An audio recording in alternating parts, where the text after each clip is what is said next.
Então, nessa ação penal 505, 49, 32 e 88, depoimento do senhor vereador Eduardo Matarazzo Suplicy. Senhor Suplicy, o senhor foi chamado como testemunha nesse processo, serão feitas algumas perguntas ao senhor, pedir para o senhor respondê-las.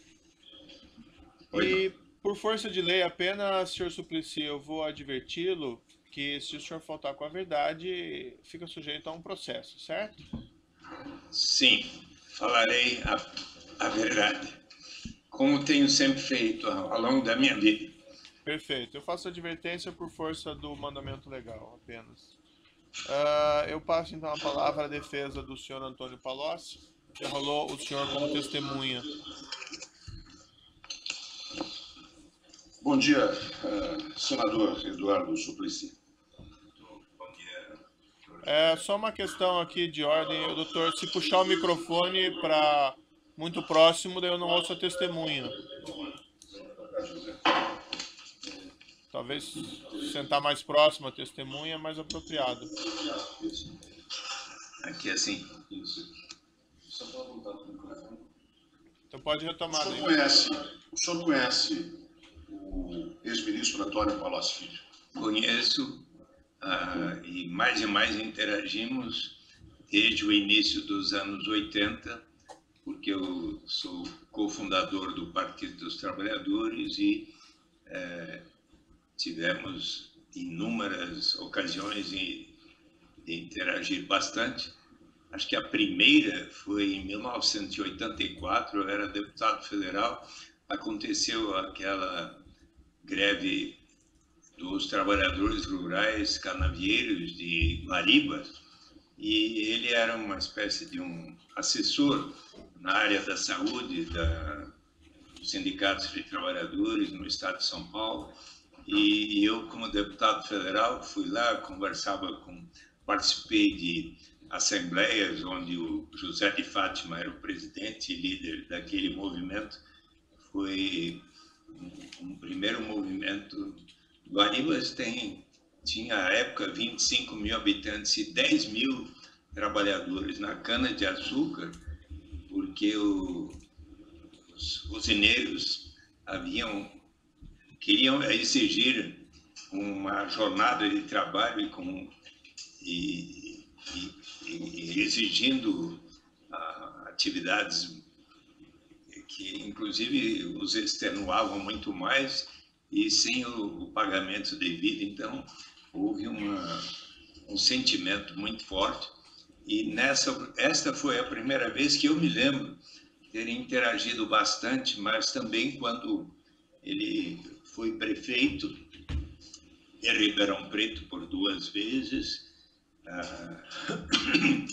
Por exemplo, depois em 1995, o Distrito Federal e Campinas iniciaram os programas de garantia de renda mínima associados às oportunidades de educação. Antônio Palocci, por iniciativa da vereadora Joana Leal Garcia, que apresentou o projeto, mas eu então fui ao seu gabinete, falei com ele, com todo o secretariado, toda a sua equipe. Depois fiz palestra na Câmara Municipal e palestras assim com centenas de pessoas assistindo, e ali todos persuadidos ficaram de que seria importante, o programa de renda mínima associado à educação é como que o precursor daquilo que hoje é o programa Bolsa Família, que se estendeu por todo o Brasil. E, se me permite, juiz doutor Aldo Moro, como senador eu tive um momento muito especial, porque o senhor sabe, eu até, se me permite, eu vou deixar aqui para o senhor o meu livro, Renda de Cidadania, Saída pela Porta, e o outro, Um Notável Aprendizado, desde os tempos do boxe que eu pratiquei na adolescência até o Senado, a busca da verdade e da justiça. Então, o senhor pode ter a certeza que hoje aqui estou buscando a verdade, colaborando com o senhor, mas teve um momento muito especial. Quando O Senado Federal, em dezembro de 2002, aprovou a lei que institui a renda básica de cidadania. A Câmara dos Deputados, respectivamente, dezembro de 2002, dezembro de 2003, foi ao presidente Lula para sancionar ou não a lei.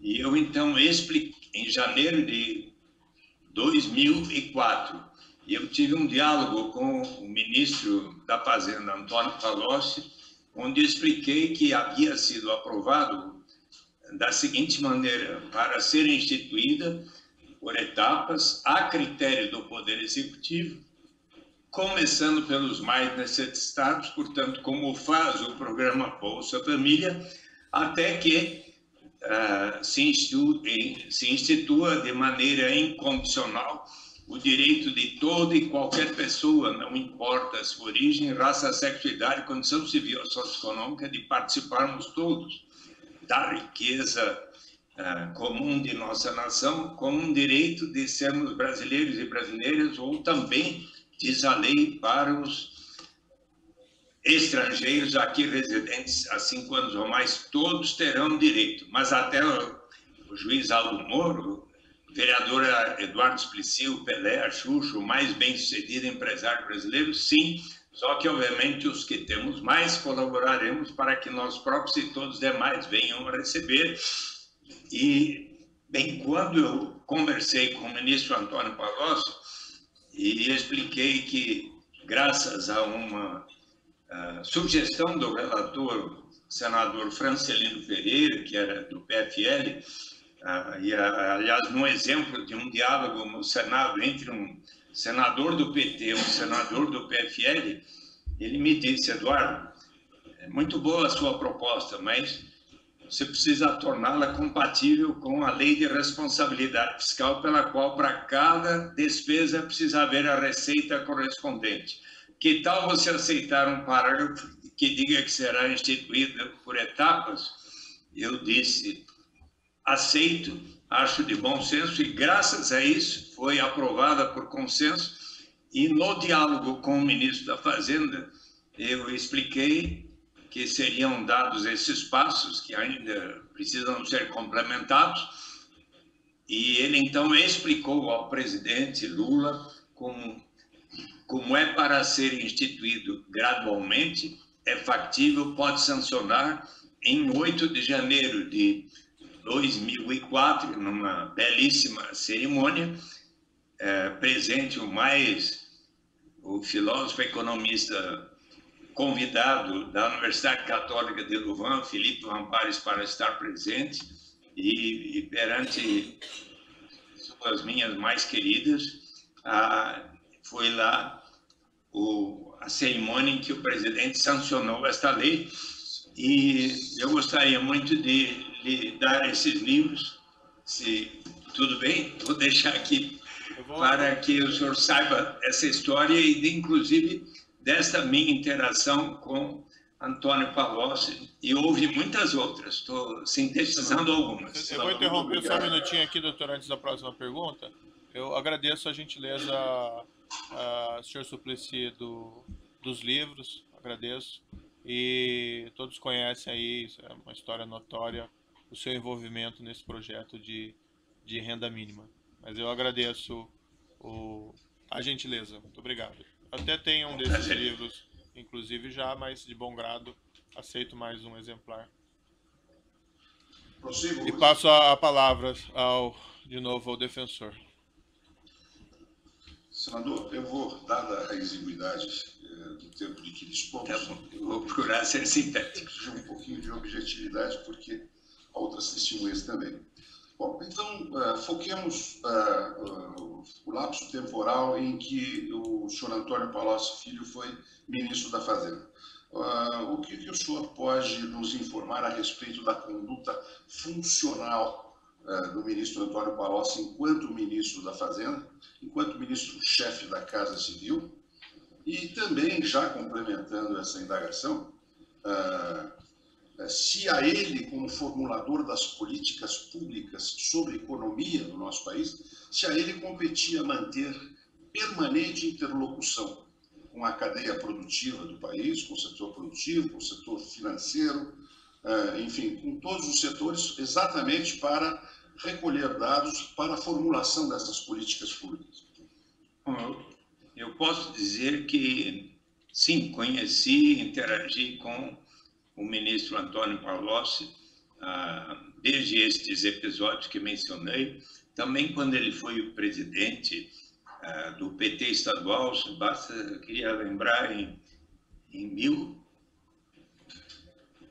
1998, ele era presidente estadual do PT, estávamos numa reunião do Diretório Nacional e com a presença do presidente Lula, estava sendo considerada a possibilidade dele ser o candidato a governador, mas na ocasião o presidente Lula disse a mim: Eduardo, que tal a Marta ser a nossa candidata a governadora? O que você acha?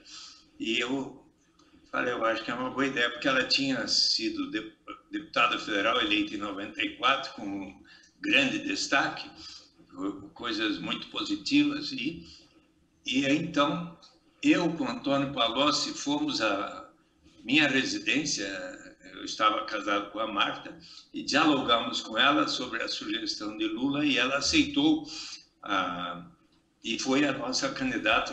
Lembra que quase ela empatou com Mário Covas, apoiamos Mário Covas no segundo turno, e também ela tinha ido que em 2000, naturalmente, foi a nossa candidata a prefeita e venceu. Eu digo, um episódio, portanto, de assim, muita proximidade, e que eu quero dizer é que em todas as ocasiões, especialmente quando ele foi prefeito, presidente do PT e depois ministro da Fazenda e ministro da Casa Civil, sim, eu muitas vezes conversei com ele sobre temas como o que eu acabo de mencionar, da renda básica de cidadania. Ele conhece muito bem todo o meu empenho para que isso fosse realizado e ainda precisa continuar até que seja aplicado no Brasil. E ele mantinha essa interlocução? Ele manteve interlocução conosco, senadores, inúmeras vezes tivemos audiências com ele. Era mais do que natural que ele tivesse o diálogo, e tinha, de fato, com toda a classe empresarial. Aliás, no Conselho de Desenvolvimento Econômico e Social, instituído pelo presidente Lula, por muito tempo foi coordenado pelo ministro Jacques Wagner.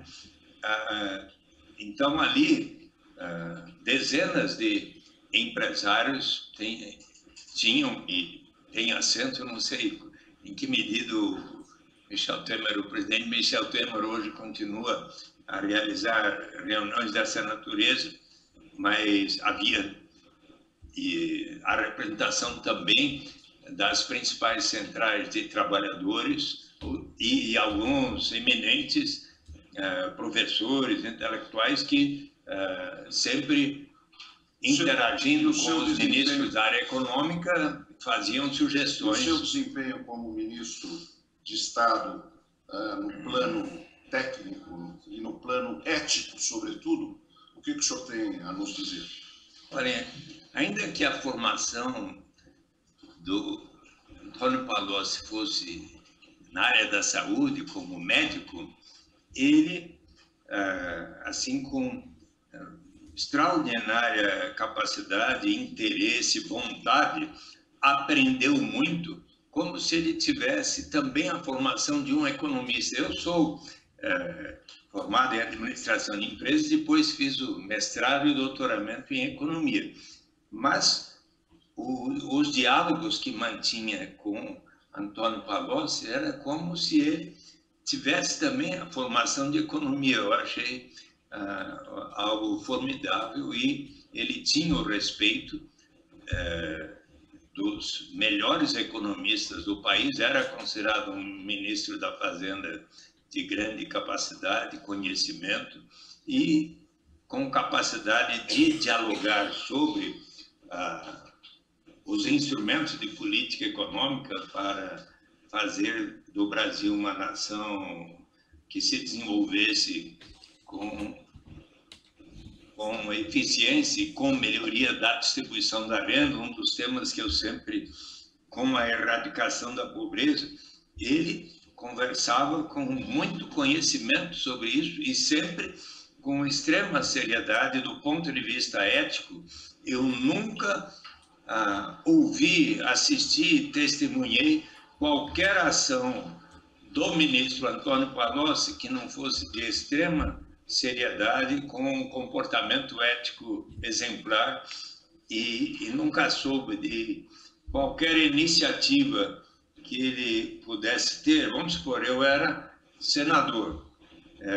No Senado passaram muitas medidas de política econômica, por exemplo, na área tributária, que pudesse significar, digamos, o atendimento dos interesses de algum setor, o que fosse. Nunca o ministro Antônio Palocci chegou para mim e falou: olha, é preciso votar nisso aqui porque vai atender tal grupo empresarial que tem ótima relação conosco e, se aprovado, ele vai poder dar contribuição ao nosso partido. Eu aqui quero dizer, perante o doutor Sérgio Moro, eu nunca ouvi do ministro Antônio Palocci qualquer ação, palavra que pudesse ser caracterizada por um comportamento desse tipo. Muito bem. Especificamente, quanto às empresas Braskem ou Odebrecht, conhece alguma ligação do ministro Antônio Palocci com essas empresas, ou qualquer conduta dele funcional que tivesse por escopo favorecer esses grupos empresariais? Eu acredito, e do meu conhecimento, nunca houve algo que pudesse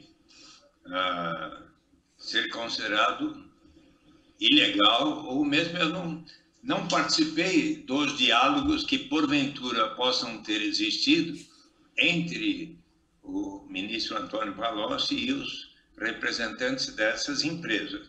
Eu posso dizer dos diálogos que eu mantive.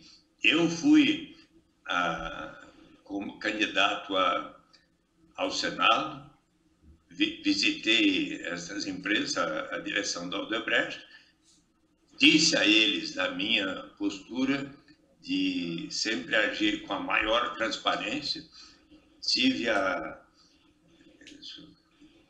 Eu fui autor de propostas no Senado Federal para que, em tempo real, todos os partidos e candidatos registrassem na sua página eletrônica quaisquer contribuições de quem quer que fosse,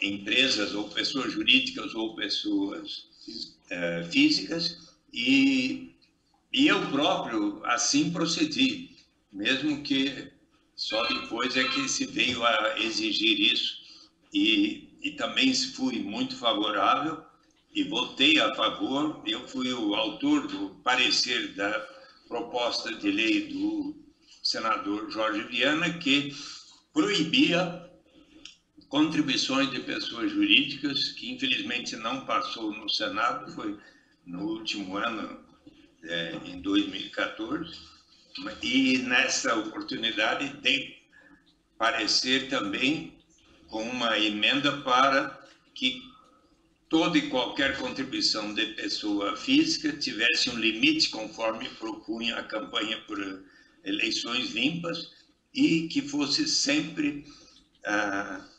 registrada na página eletrônica de cada candidato em tempo real. E no diálogo que mantive com empresários, fosse da Odebrecht e de outras, sempre disse de que aquilo lá representava uma contribuição, se porventura quisessem dar, para que tivessem no Senado uma pessoa que sempre agiria da maneira mais correta possível. E eles, no caso da Odebrecht, da Braskem, acho que eles deram uma contribuição relativamente modesta em relação ao que foi dado ao adversário que em 2014 venceu as eleições. A dele acho que foi significativamente muito maior da que eu recebi. Muito bem. Então, mais duas perguntas. A primeira delas é especificamente quanto à tramitação no Congresso Nacional da medida provisória 460. Tem na memória o teor desta medida provisória e se lembra de como ela tramitou? Se não se lembrar... Não me lembro o conteúdo da 460, me desculpe agora, eu não consigo lembrar. Muito bem. Então, agora, como última pergunta, eu queria lhe indagar se o senhor conhece o senhor Branislav Contic.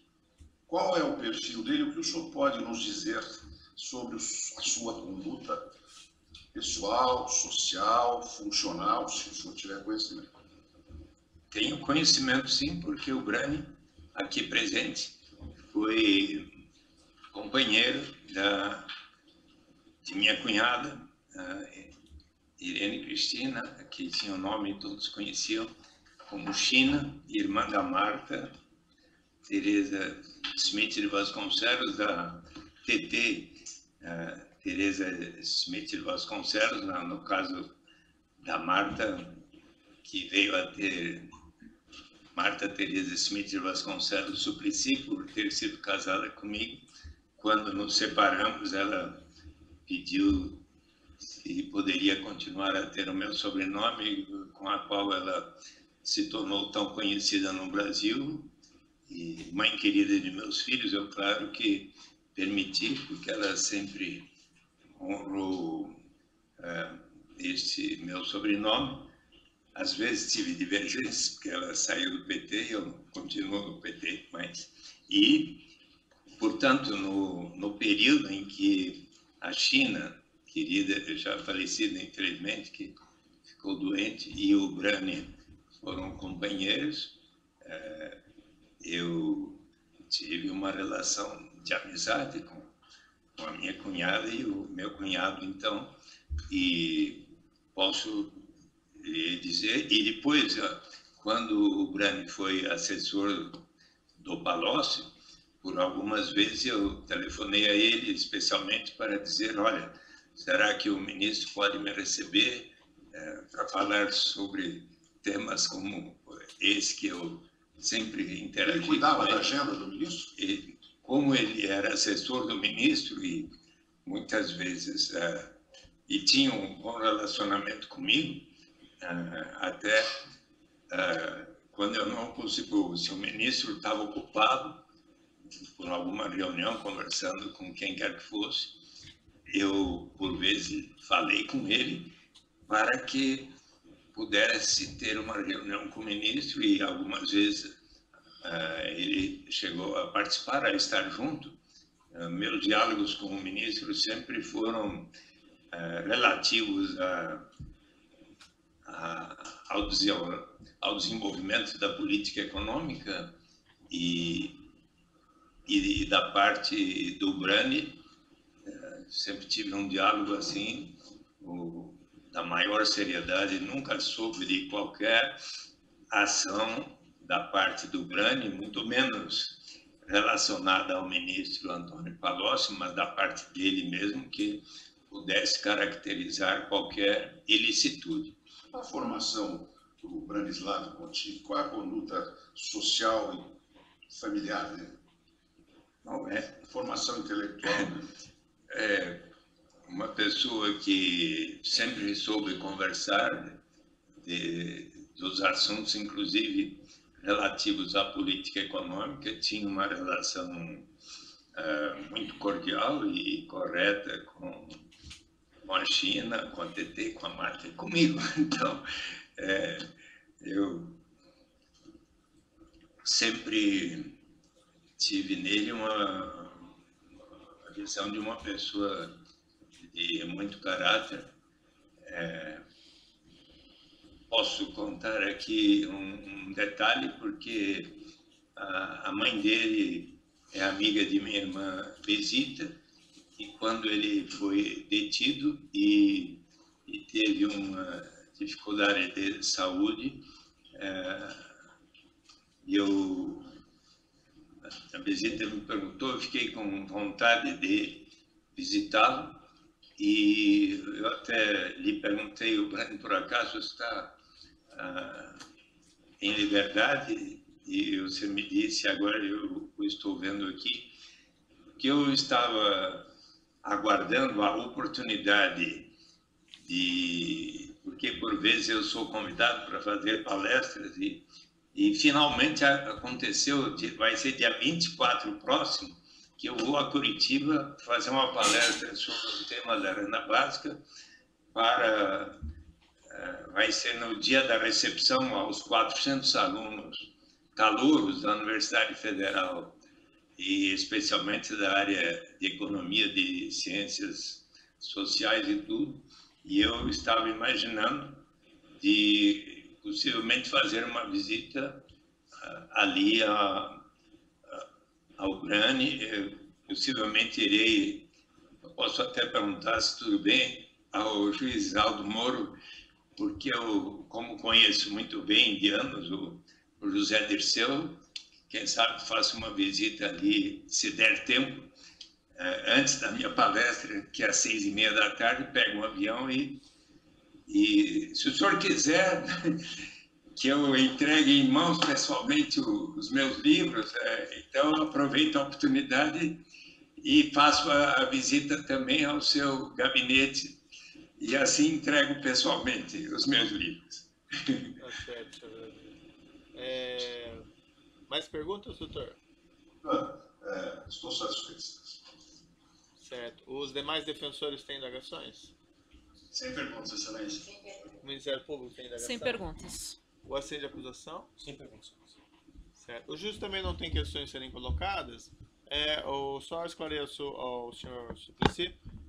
Senhor Suplicy, não existe nenhum empecilho do juízo do senhor visitar o senhor José Dirceu ou quem quer que seja o Antônio Palocci. O Antônio Palocci, não tem nenhum problema, nenhuma restrição.